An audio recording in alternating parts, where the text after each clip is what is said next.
Naranasan mo na bang mag-ghost? Sa akala mo ay okay na kayong dalawa, pero bigla na lang siyang nawala, iiwan kang naguguluhan kung ano ang nangyari. O baka naman minsan ay masyado siyang malambing at sa susunod na araw, tila wala na siyang pakialam. Nakakabaliw, di ba? Maging tapat tayo. Minsan may mga babae talagang nang uuko.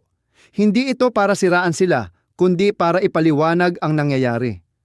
Kung hindi mo makilala ang mga laro at hindi ka matutong harapin ito, baka mapagod ka sa walang katapusang pait, kalituhan at pusong sugatan. Pero ang mahalaga, hindi ito kasalanan mo. Responsibilidad mo na maging mas matalino kaysa sa kanila. Ngayon, ibabahagi ko sa iyo ang 10 madaling estratehiya na makakatulong sa iyo na mag-navigate sa emosyonal na aspeto at mapagtagumpayan ang mga hamon na dala ng ganitong sitwasyon. At hindi ko sinasabing manipulahin mo sila. Ang gusto ko ay matutunan mong makontrol ang sarili mo. Sa pagmaster sa sarili, ikaw ang magiging tahimik na pader sa gitna ng bagyo.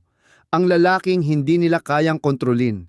Kaya't maging handa ka, magiging masaya ang paglalakbay na ito at mababago ang paraan ng paghawak mo sa relasyon habang buhay. Bakit naglalaro ang mga babae? Bago tayo pumunta sa mga estratehiya, sagutin muna natin ang tanong na ito. Bakit nga ba naglalaro ang mga babae? Bakit sila nagiging ghost o bigla na lang hindi nagte-text? Simple pero totoo. Ginagamit nila ang mga laro na ito para subukin ang lakas ng iyong emosyon. Tinitingnan nila kung maaari ka nilang kontrolin o pasukin ang iyong isip. Sa sandaling magtagumpay sila sa ganitong manipulasyon, pwede silang mawala ng respeto sa iyo. Ito ay nakakaapekto sa iyong tiwala sa sarili at emosyonal na kalusugan.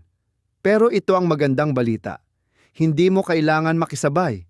Sa halip na maging puppet sa kanyang emosyonal na roller coaster, may pagkakataon kang maging master ng iyong emosyon. Matututunan mong maging kalmado at nakatuon, kahit ano pang laro ang gawin niya. Ang paglalakbay na ito ay higit pa sa panalo sa mga babae. Ito ay tungkol sa pagkuha ng kontrol sa iyong buhay at hindi papayag na manipulahin ka. Kaya kung sawa ka na sa mga laro, handa ka nang ibalik ang iyong kapangyarihan. Manatiling nakatutok. Una, mag-detach ng emosyon. Ang unang estratehiya ay ang pag-detach sa emosyon. Hindi ito nangangahulugang wala kang pakialam. Ito ay ang pagtanggi na makontrol ng iyong emosyon. Karamihan sa mga lalaki ay nagpapanik kapag umaalis ang isang babae o nagiging malamig. Nagiging balisa sila, nag-o-overthink at desperado na ayusin ang mga bagay. Ngunit narito ang mahalagang punto. Sinusubukan ka ng mga babae. Gusto nilang makita kung gaano ka kabilis bumigay sa pressure. Kapag tumakbo ka sa kanila, nagiging desperado para sa atensyon, bumabagsak ka sa pagsusulit. Sa halip, manatiling detached.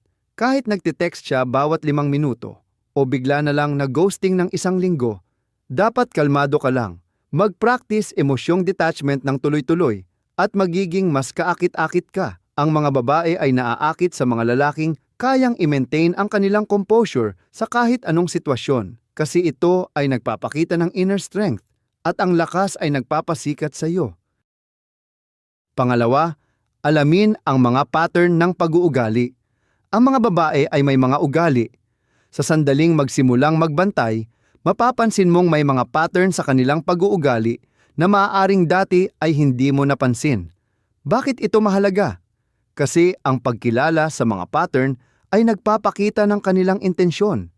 Sa sandaling makita mo ang pattern, nagiging predictable ang laro at ang predictability ay nagpapahintulot sa iyo na maging mas matalino rito. Isang karaniwang pattern na maari mong mapansin ay ang hot and cold na pag-uugali. Sa isang sandali, napapaligiran ka ng atensyon, nagtitext na hindi tumitigil at hinahalik-halikan ka sa hinaharap. Sa susunod na sandali, katahimikan. Bigla na lang siyang abala, malayo, o tila nawala ang interes. Nakakabaliw ito. Ang push-pull na estratehiya ay ginagamit upang sukatin kung susundan mo siya. Kung magsisimula kang magpanik at magpabomb sa kanyang telepono, tinatanong kung okay lang o kung may nagawa kang masama, pinapasok mo ang kanyang laro. Sa halip, tandaan, ito ay isang pagsusulit ng iyong emosyonal na kontrol. Manatiling kalmado at maginhawa at hayaan siyang lumapit sa iyo. Kapag hindi ka tumugon sa kanyang hot and cold na pag-uugali, pinalitan mo ang senaryo. Bigla, siya ang sumusunod sa iyo. Nagtatanong kung bakit hindi ka nag-react sa kanyang laro. Mahalagang banggitin na hindi lahat ng gawin na ito ay malupit. Minsan ginagawa ng mga babae ito nang di sinasadya. Sinusubok ang iyong kumpiyansa nang hindi nila lubusang nalalaman. Ngunit anuman ang layunin nito, pareho ang resulta. Kailangan mong manatiling emosyonal na nakatayo at hindi matitinag. Isa pang pattern na dapat bantayan ay ang breadcrumbing na teknika. Ito ay kapag nagbibigay siya ng sapat na atensyon para mapanatili ang iyong interes pero hindi talaga siya nagko-commit. Maari kang makatanggap ng flirty na text paminsan-minsan o pumayag siyang makipagkita pero kapag oras na para gumawa ng totoong plano, nagiging ghost siya. Pinapanatili ka nitong nakakabit, nag-i-invest ng iyong oras at enerhiya nang walang totoong commitment kapalit. Paano mo haharapin ang breadcrumbing? Harapin ito ng walang galit o emosyonal na pamumuhunan. Maari mong sabihin, "Teka, hindi ako dito para sa kalahating pusong atensyon. Kung hindi ka talaga interesado sa pag-spend ng oras kasama ako, okay lang, pero hindi ako maghihintay sa iyo." Sa pamamagitan ng pagtatakda ng hangganan, ipinaalam mo sa kanya na mayroon kang pamantayan at hindi ka magtatagumpay para sa mas mababa sa nararapat. Pangatlo, magtakda ng mga hangganan. Nang maaga, ang pagtatakda ng mga hangganan ay hindi lamang tungkol sa pagprotekta sa sarili. Ito ay tungkol sa pag-command ng respeto. Ang malupit na katotohanan ay, kung hindi ka magtatakda ng limitasyon ng maaga sa relasyon, nagpapahiwatig ka na ayos lang na malapitan ka. Maraming lalaki ang nag-aalinlangan na magtakda ng hangganan dahil natatakot silang baka takutin ang mga babae. Pero guess what? Kailangan ng mga babae ng hangganan. Bakit? Kasi ang mga hangganan ay nagpapakita ng self-respect at ang isang lalaking may respeto sa sarili ay lalaki na igagalang din ng iba. Kaya, paano ka magtatakda ng mga hangganan nang hindi mukhang controlling o insecure? Una, unawain na ang mga hangganan ay tungkol sa iyong kapakanan. Sa halip na dictate kung ano ang maaari o hindi maaaring gawin, ipahayag ang mga pangangailangan mo para makaramdam ng respeto sa relasyon. Para sa mga pagkakataong madalas siyang nagka-cancel ng mga plano o pinapabayaan ka, huwag kalimutan ito, harapin ito ng kalmado. Halimbawa, pwede mong sabihin, "Napansin ko na madalas mong kinansela ang mga plano lately at pinahahalagahan ko ang consistency. Kung hindi ka interesado sa paggawa nito, ayos lang, pero hindi ko gusto ang ganitong palitan." Hindi mo siya inaatake. Malinaw mong sinasabi ang iyong hangganan. Ang magic dito ay kung magkakaroon ka ng mga hangganan mula sa lugar ng self-respect, napipilitang siya na respetuhin ang mga hangganan mo o lumipat. Sa alinmang paraan, panalo ka dahil pinoprotektahan mo ang iyong emosyonal na enerhiya. Tingnan natin ang isang senaryo kung saan mahalaga ang mga hangganan. Sabihin nating may nililigawan kang babae na nakikipaglandian sa ibang lalaki sa harapan mo. Pwede niyang gawin ito para subukin ang iyong selos o sukatin ang iyong interes. Karamihan sa mga lalaki ay nagagalit o nalulumbay, pero hindi ikaw. Kalmado kang lalapit sa kanya at sasabihin, "Teka, ayaw ko ng mga laro. Kung gusto mong makipaglandian sa ibang lalaki, ayos lang, pero ayaw ko sa ganito." Nagtatakda ka ng hangganan at binibigyan siya ng opsyon na igalang ito. Kung hindi siya sumunod, panahon na para tumigil. Pang-apat, manatiling kalmado sa pressure. Kapag humaharap sa mga mental na laro, walang higit na makapangyarihan kaysa sa pagpapanatili ng iyong composure sa ilalim ng pressure. Madalas na sinusubukan ng mga babae ang mga lalaki upang makita kung kaya nilang magdulot ng reaksyon o pasabugin ka. Maari silang magbanggit ng kanilang ex, makipaglandian sa ibang lalaki, o gumawa ng passive-aggressive na mga komento upang sukatin ang iyong reaksyon. Karamihan sa mga lalaki ay nahuhulog sa patibong na ito, pero hindi ikaw. Narito kung paano mo hawakan ang mga sitwasyong ito na parang stoic. Kapag kumikilos siya upang patagilid ang iyong isip, manatiling kalmado at walang pakialam. Narito kung bakit ito gumagana. Kapag tumanggi kang tumugon, na-disarm mo siya ng lubos. Inaasahan niyang magagalit ka, magiging seloso, o makipagtalo. Kapag ikaw ay kalmado, nagpapadala ka ng malinaw na mensahe, hindi mo ako kayang kontrolin. Halimbawa, kung binanggit niya ang kanyang ex sa isang pag-uusap na nag-aalok ng, "Dati, dinala ako ng ex ko sa napakaganda na restaurant," maaaring sinusubukan niyang probokahin ang isang reaksyon. Karamihan sa mga lalaki ay mag-react ng frustrasyon.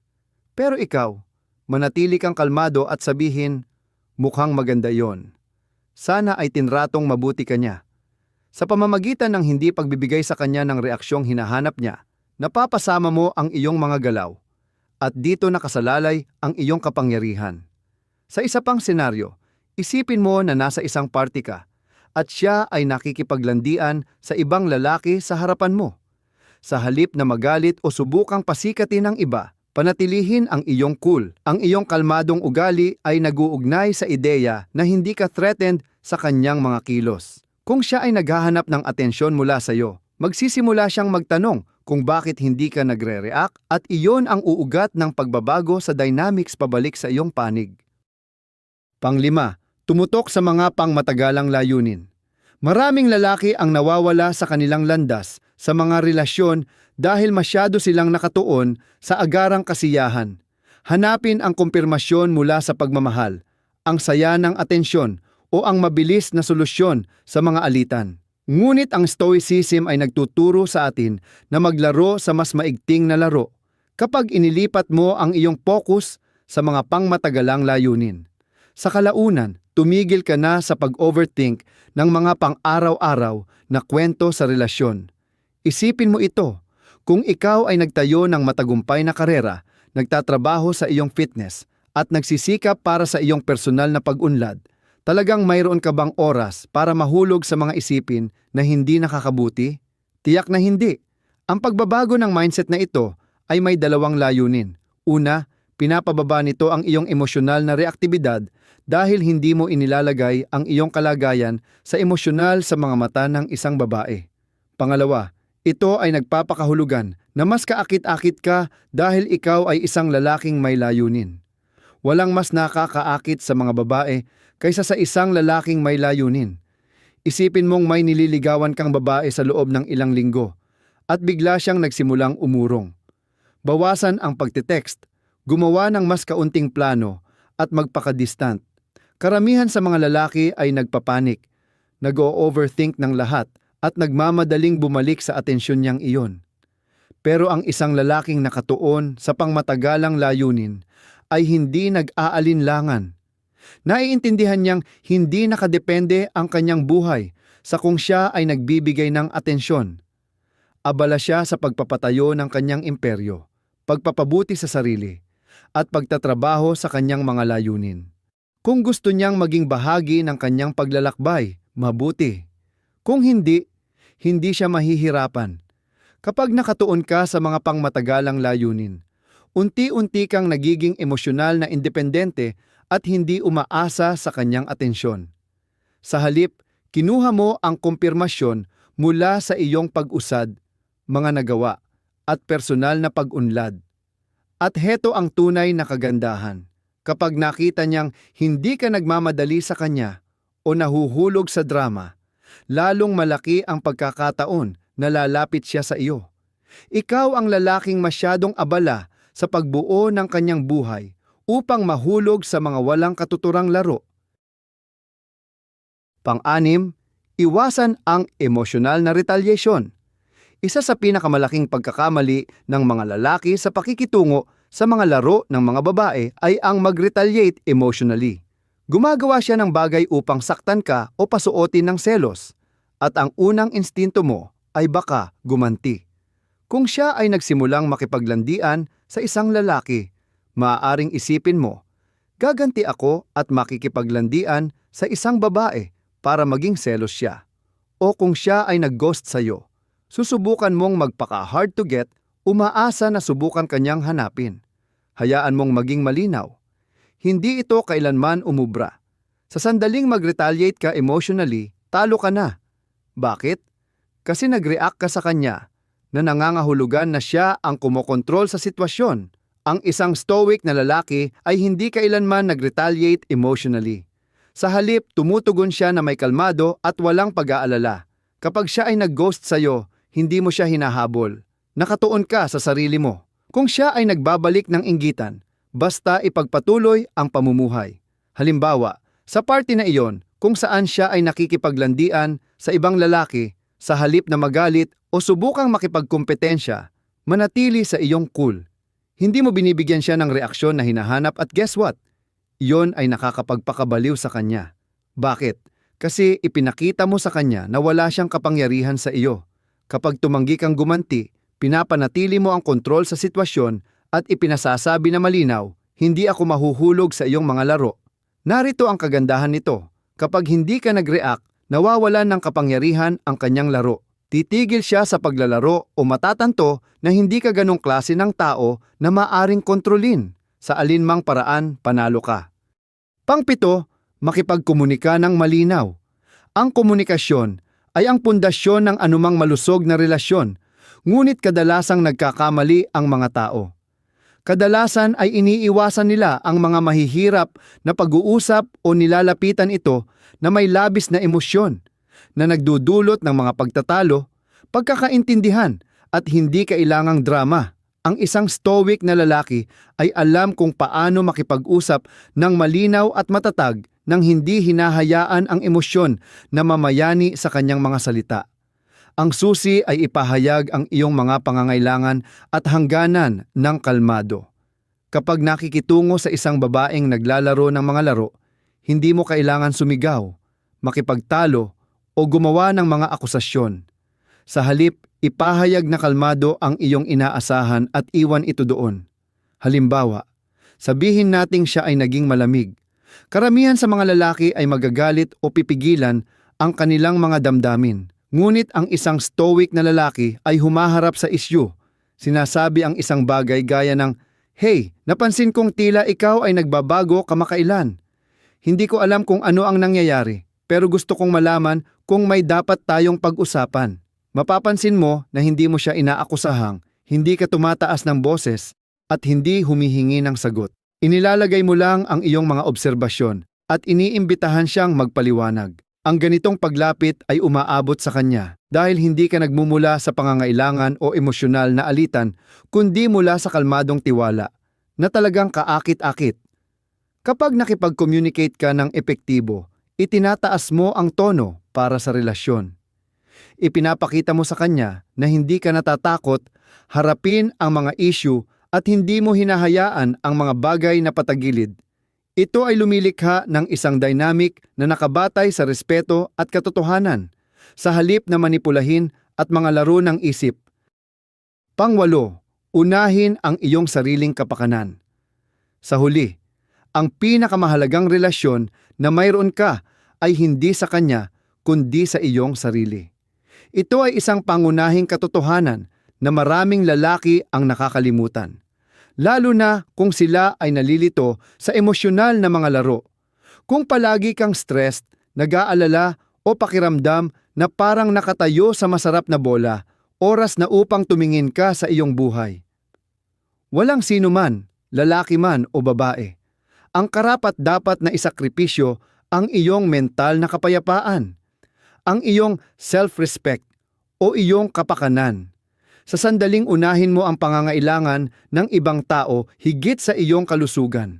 Nalampasan mo na ang laro, ngunit hindi ito nangangahulugang dapat maging makasarli o baliwalain ang iba. Ito ay tungkol sa pagkuha ng balanse. Kapag unahin mo ang iyong sariling kapakanan, nagiging mas kaakit-akit ka, hindi mas mababa. Ang mga babae ay naaakit sa mga lalaking nakatayo, alam ang kanilang halaga, at tumatangging pahintulutan ang sinuman na magpabago sa kanila. Ang ganitong diskarte ay hindi lamang para sa romantikong relasyon. Ito ay mahalaga sa bawat aspeto ng iyong buhay. Maging ito ay karera, pagkakaibigan o pamilya. Isipin mong nakikita ang isang babae na palaging nagbibigay ng magulong, mga signal, sandaang minuto ay napaka-supportive at sa susunod, malamig at hindi interesado. Madali nang magsimulang magtanong sa iyong sarili o baguhin ang iyong ugali para tumugma sa kanyang mga gusto. Ngunit huminto ka doon. Tanungin ang iyong sarili, paano ito nakakaapekto sa aking mental na kalusugan? Kung ang sagot ay negatibo, kumilos ka. Bawasan ang iyong enerhiya at tumuon sa kung ano ang nagpapasaya sa iyo. Kung nasa gym ka ba, nagtratrabaho sa isang side project o gumugugol ng oras sa mga supportive na mga kaibigan, karapatan mo na protektahan ang iyong kapayapaan. Narito ang malaking katotohanan. Kapag inililipat mo ang iyong prioridad mula sa kanya patungo sa iyong sarili, dalawang bagay ang mangyayari. Makikita niyang pinahahalagahan mo ang iyong sarili at simulan ang higit pang paggalang sa iyo o aalis siya dahil hindi ka na niya kayang kontrolin. Sa alinmang paraan, panalo ka. Nakawala ka na sa isang taong hindi pinahahalagahan ka o nakuha mo ang kontrol sa relasyon sa pagpapatunay na hindi ka madaling masway. Pangsyam, habaan ang pasensya. Ngayon pag-usapan natin ang isang makapangyarihang ngunit kadalasang hindi pinapahalagahan na kasangkapan sa iyong arsenal, ang pasensya. Maraming lalaki ang gustong magkaroon ng mabilis na resulta. Gusto nilang makakuha ng linaw na nalalaman kung saan sila nakatayo sa ngayon. Ngunit narito ang bagay, madalas na sinusubukan ng mga babae ang iyong pasensya upang makita kung kaya mong hawakan ang kawalang katiyakan. Sa mundo na tila lahat ay nakatutok sa kanilang mga telepono, naghihintay para sa mga agarang tugon, ang isang lalaking nagpa-practice ng pasensya ay tumatayo. Siya ay bihira, mahalaga, at hindi bumabagsak sa pressure. Kung hindi siya nag-text sa iyo sa loob ng 5 minuto, hindi ka nagpapanik. Kung kinansela niya ang mga plano sa huling minuto, hindi ka na magagalit. Sa halip, hayaan mong umunlad ang mga bagay ng natural at manatiling composed. Madalas na sinusubukan ng mga babae ang iyong pasensya. Maaari silang magtagal ng mga oras para tumugon sa mga text o magnawala ng ilang araw upang makita kung magpapanik ka at sundan siya. Sa kasamaang palad, marami sa mga lalaki ang pumapasok sa patibong na ito. Nag-send sila ng double text, tinatanong kung may mali o sinusubukang ayusin ang sitwasyon. Ngunit ikaw, nag-practice ka ng pasensya na parang pro. Susunod na siya ay umalis sa mga estilong ito. Huwag gawin ang anuman. Oo, tama iyon. Walang anuman. Hayaan mo siyang lumapit sa iyo at bigyan siya ng espasyo upang makipag-ugnay kapag handa na siya. Tiwala sa akin, mapapansin niyang hindi ka nahulog sa kanyang laro at doon babalik ang iyong kapangyarihan sa iyong pabor. Bakit napakamahusay ng pasensya? Ipinapakita nito na hindi ka desperado para sa kanyang kumpirmasyon. Ito ay nagpapahiwatig na hindi ka emosyonal na mahina. Sa halip, binubuo mo pa rin ang iyong sariling buhay. Pinananatili ang iyong sariling mga prioridad. At hindi basta maaapektuhan kapag siya ay umalis. Ginagawa nitong isang hamon. Isang bagay na kaakit-akit sa mga babae. Ang pasensya ay higit pa sa paghihintay para sa kanya na mag-text pabalik. Ito ay isang mas malawak na aral sa pagpapaliban ng kasiyahan sa lahat ng aspeto ng buhay. Kapag natutunan mong mag-practice ng pasensya, titigil ka na sa paghabol sa mga bagay na hindi makabuti. Sa halip, nagiging mas estratehiko at nakatuon ka. Pang-10, pakiramdaman kung kailan dapat umalis. Ngayon, dumating tayo sa isang mahalagang bahagi. Pagkakaalam kung kailan dapat umalis. May kasabihang nagsasabing, ang pinakamakapangyarihang posisyon ay ang malaman kung paano umalis at talagang ibig sabihin ito. Kung walang iba pang dalhin mula rito, hayaan itong maging ito. Ang pag-unawa kung kailan dapat umalis ay ang pinakamakapangyarihang hakbang. Maging malinaw tayo, hindi lahat ng babae ay karapat-dapat sa iyong oras at enerhiya. Kung naglalaro siya ng mga laro, sinasabit ka, niloloko ang iyong oras o iniisip ka lang bilang opsyon, dapat kang handa na umalis. Ngunit gawin ito ng kalmado at tahimik na kumpiyansa. Ang pag-alis ay nagpapakita na hindi mo kailangan ng kanyang kumpirmasyon. Ipinapakita nito na mayroon kang mga opsyon at na ang iyong self-respect bago ang kanyang pag-apruba. Karamihan sa oras, kapag nagdesisyon kang umalis, siya ay tutugon at susundan ka. Bakit? Dahil ang pag-alis ay ang huling hakbang ng self-respect at ang mga babae ay naaakit sa mga lalaking may respeto sa kanilang sarili. Ngunit maging malinaw, ang pag-alis ay hindi isang estratehiya upang manipulahin siya upang habulin ka. Ito ay tungkol sa pagkilala sa iyong halaga at pagtangging mag-settle sa mas mababa. Kapag umalis ka, sinasabi mo, tapos na ako sa mga laro. Kung gusto mo sa buhay ko, mabuti. Kung hindi, ayos lang ako nang wala ka. Kapag siya ay patuloy na nagpi-flake sa mga plano o nagte-text sa ibang lalaki, ang iyong tugon ay dapat, teka, hindi ako interesado sa ganitong balik-balik. Kung seryoso ka tungkol sa atin, ipaalam mo. Kung hindi, umaalis na ako. Nilapitan mo ito ng kalmado, nang walang galit o frustration, kundi kumpiyansa. Pagkatapos noon, umalis ka na. Huwag nang magpadala ng follow-up messages o tingnan ng kanyang social media. Tumutok sa iyong sarili, iyong mga layunin at iyong kapakanan. Narito ang malupit na katotohanan. Minsan ang pag-alis ay nangangahulugan ng paglayo ng tuluyan. May mga pagkakataon na hindi siya susunod sa iyo pabalik at ayos lang iyon. Sa pag-alis, napanatili mo ang iyong dignidad, self-respect at peace of mind.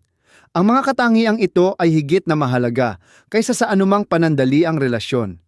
Bakit ito napakamakapangyarihan? Dahil marami sa mga lalaki ang natatakot umalis. Natatakot silang mawala siya at mag-isa. Ngunit kapag umalis ka, ang talagang sinasabi mo ay, hindi ako natatakot. Alam ko ang halaga ko at hindi ako mag-settle sa mas mababa. Iyan ang klase ng kumpiyansa na bihira at kaakit-akit. Kaya't heto na, 10 makapangyarihang praktikal upang talunin ang kahit sinong babae na naglalaro sa iyong puso. Ang mga ito ay hindi lamang mga estratehiya para sa relasyon. Mga estratehiya ito para sa buhay. Sa pamamagitan ng pagsasanay ng pag-detach sa emosyon, pagtatakda ng mga hangganan, pagbibigay pansin sa iyong sariling kapakanan, mag-practice ng pasensya, at pag-alam kung kailan dapat umalis. Tandaan, hindi ito tungkol sa manipulasyon o sa pag-trick sa mga babae. Ito ay tungkol sa pagmastery sa iyong sarili. Pagbuo bilang isang lalaki na kumokontrol sa kanyang emosyon, kanyang oras, at kanyang buhay. Kapag ikaw ay naging ganitong lalaki, natural kang makakaakit ng mga babae na igagalang ka, pahahalagahan ka. Ngayon, ang kaalaman na ito ay simula lamang. Ang mga estratehiyang ito ay ilalagay ka sa daan patungong pagiging pinakamahusay na bersyon ng iyong sarili. Ngunit hindi nagtatapos dito ang trabaho. Patuloy na lumago, patuloy na matuto, at ipatupad ang mga prinsipyong ito sa bawat aspeto ng iyong buhay. Kung nakita mong kapaki-pakinabang ang talakayang ito, isaalang-alang ang pagsuporta sa channel sa pamamagitan ng pag-join o pag-subscribe. Ang parehong mga opsyon ay nakakatulong sa amin na patuloy na magbigay ng mahalagang nilalaman at gawing accessible ang impormasyong ito sa mas maraming lalaki. Sama-sama, lumikha tayo ng isang komunidad. Hanggang sa susunod na video.